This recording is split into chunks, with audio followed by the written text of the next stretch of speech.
There's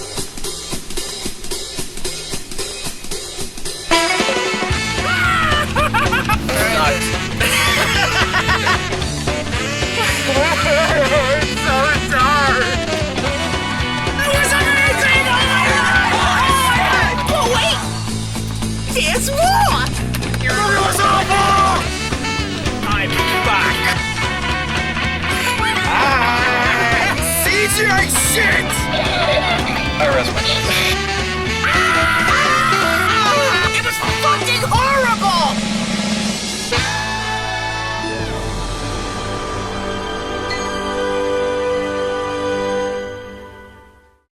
Hey guys, what's up? It's BigJackFilms here, and welcome to another opening night. I know these are trying to get these out more often, a bit more week-by-week basis, but just bear with me. Part 3 is still being worked on. It's a little slow. I might even do an update video regarding Part 3 as a separate thing, but that's not what we're here to talk about. As I promised last week, when I talked about the original King Kong for its 90th anniversary, I said that I watched a movie recently that I'd never seen at a request of my one of our producers, who's known as Joshua Botello, the MGamer64, Ultravision. I'll link down below to his channel. I told him I was interested in watching a little film, and he said, oh, we should watch it. I'm like, okay. It's a movie called V For Vendetta. Now, if you guys don't know what this movie is, excuse me, it's a DC Comics film, DC film, from like 2005, 2006, so it's a very interesting film for its time, because the only other DC films at the time that came out were Batman Begins and Superman Returns, and then this was kind of dab in the middle. So, what is V For Vendetta? The short version is, it's the anonymous movie. Because this movie essentially gave birth to these guys, but let's go over the plot. It takes place, it's based on a comic, it's based on a graphic novel, and it takes place during this dystopian future of England where it's pretty much run by a fascist government, and their dictator, who's the Supreme Chancellor, no relation to Palpatine, although I kind of sound like the actor, John Hurt. John Hurt's in this, playing the fascist dictator, who is trying to, obviously keep things in control, and, obviously, like, telling people what to do, what to say, and everything. It's a total mockery of, Germany. But then you have this reporter, played by Natalie Portman, Padme Amidala from the prequels, who, in the first 10 minutes of the film, they pretty much rip off the first Spider-Man, where Mary Jane's about to get mugged and then Spider-Man saves her from in the alleyway. But in this case, it comes in the form of a masked vigilante, very much akin to Zorro, but with the famous anonymous mask named V, played by Hugo Weaving, who was Elrond in Lord of the Rings. He was the government agent, I think Agent Smith, in The Matrix. Very cool actor, Hugo Weaving. He was also Megatron in the first Transformers, the 2007 film. But in this movie, he's this masked vigilante, very poetic, very stylized, and I know, like, the first 5 minutes seeing this guy, I'm like, I love this man. Because he's very much the Zorro type. A little bit of Zorro with a little bit of Phantom of the Opera. But in this case, he blows up a certain building in England and has to keep Natalie Portman in his basement, in his man cave, and just until things cool down. And what follows is a series of very conspirated scenes of crime and corruption and government, and, the people are going to fight back. Is V going to fight back? And a lot of interesting dictative stuff that it's kind of hard to describe in terms of just what this film is. I put it on kin to the likes of Watchmen, where it's not a traditional comic book movie. It is actually very much in the vein of a Watchmen, a Sin City, a 300, where it's based on a comic, but it doesn't follow the traditional tropes. There's no, like, hero, being the big strong guy like Superman or Batman or whatever. It's very poetic. It's very much playing on actual fears of real-world problems, and so on. And you can see why this film sort of has this cult following, especially given the fact that the group Anonymous was very much inspired by this film, I can imagine. Because they all wear the same masks. But in terms of just the original source as a character, with V, who I love in this movie. He is very good at what he does. Hugo Weaving delivers it with flying colors. A lot of great poetic dialogue, and he's very much a mix of Zorro meets the Phantom of the Opera. The best of both worlds, in my opinion, because he's obviously out there in the city being a mass vigilante, fighting against corruption and the military and everything. But then you have it where, with the Phantom tropes, is that one, he wears a mask very similar to the Phantom, except it covers his whole face instead of half. Sort of has the same origin, where he's sort of this, deformed victim of government corruption. But then on top of that, he takes this girl to his basement-dwelling lair, like in below the subways of England. And on top of that, he's got all the books, he's got all the architecture and everything, so it's very much like the Phantom of the Opera, a little bit of Beauty and the Beast, in a way. And Natalie Portman's sort of the Christine, or the Belle in this case, and they get along pretty well. They sort of have a connection, but it's not where you think it's going, where, oh my god, we're in love. No, they work off each other, and they do try to play very much in a form of, because obviously Natalie Portman got saved by him, so she feels like, okay, I can trust this guy, as like working with info and everything. And there's a lot of twists and turns in terms of their relationship and their friendship and so on.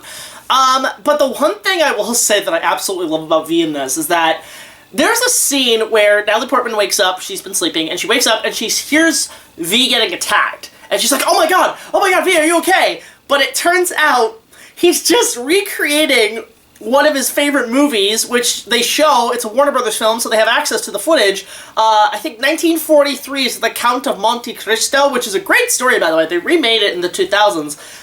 But there he is, reenacting the scene next to a plate of armor and hitting it with a rapier.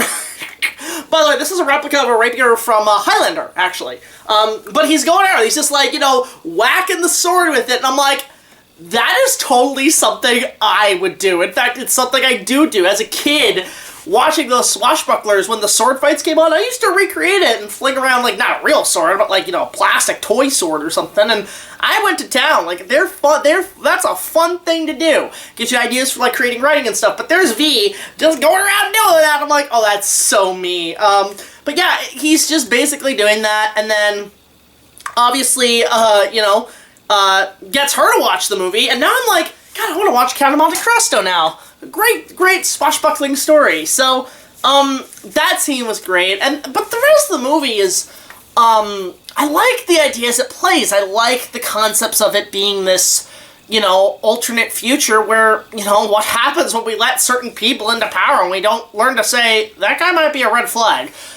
Which, by the way, Jean Hart's amazing in this. Like, even though he's only in the movie for, like, a few minutes, I'd say in total he's on screen for probably about 5 minutes, plays a big emotional impact in the story, and, the way the twists and turns and stuff. It's very hard to describe this movie, but I also don't want to give too much away. I think you guys should definitely see it for yourselves. It is a very interesting film for its time, and how it kind of came out right before the peak of a lot of internet culture taking over. YouTube had just started in 2005. God, we're kind of on 20 years of YouTube. We're gonna have to plan something for that. But to the point, obviously, V makes an impact, and it's not just made an impact in the film, but in the real world. Because, look, I'm very much pro-anonymous. I think they actually do a very good job at what they do out there in the real world, exposing really bad people.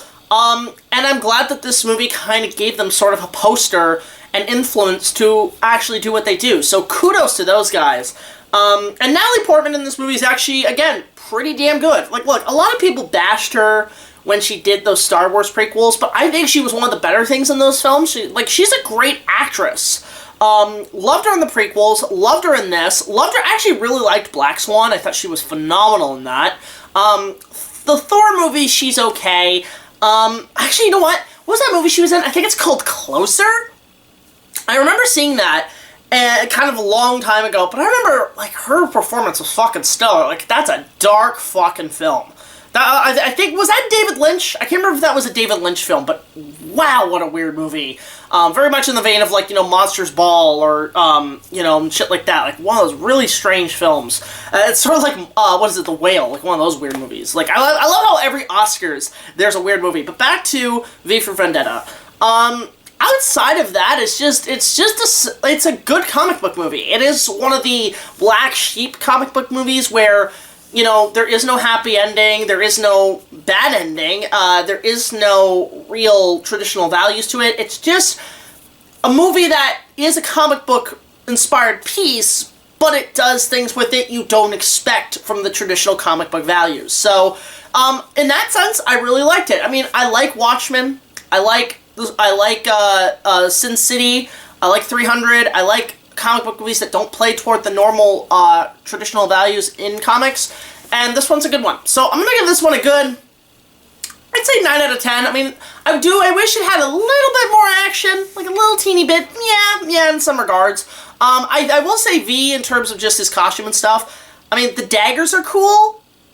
Guy could have fucking just used a rapier. Just do the Zorro thing. I would have been okay with that. But, yeah, it's just a good movie. So I'd recommend it. It's a 9 out of 10. Decent comic book movie. And I actually thoroughly enjoyed it. I'm glad I kind of got a little bit interested in it. And on top of that, I'm glad Josh showed it to me. So thank you, Josh, for letting me experience this movie. Guys, go check out his YouTube channel. And also, guys, don't forget to support our Patreon. Just $1 more will get you early access to all of our content, as well as other special features. And I don't know what I'm going to cover next time. I'll have to see what's on my list of movies to watch. I know I have a list on my bulletin board of, like, Patreon requests and, you know, movies sent in via mail. You can also do that. You can send us movies via mail, and we'll talk about them. But, yeah, I don't know what I'm going to do next time. I am going to try to do an Inuyasha vlog at some point, because it's been a couple months. And there's this episode coming up that I have to talk about. It's just awful. It actually made me have to stop because I was so distraught at how bad it was. But I'm going to try to get back on that. But I will do probably a separate video regarding part 3 soon. But thank you guys so much for watching this episode of Opening Nights. And until next time, like, comment, subscribe. I'll see you guys later. This is BigJackFilms signing off. And let me know what you think of V For Vendetta in the comments down below. So until then, I'll see you guys next time. Take it easy.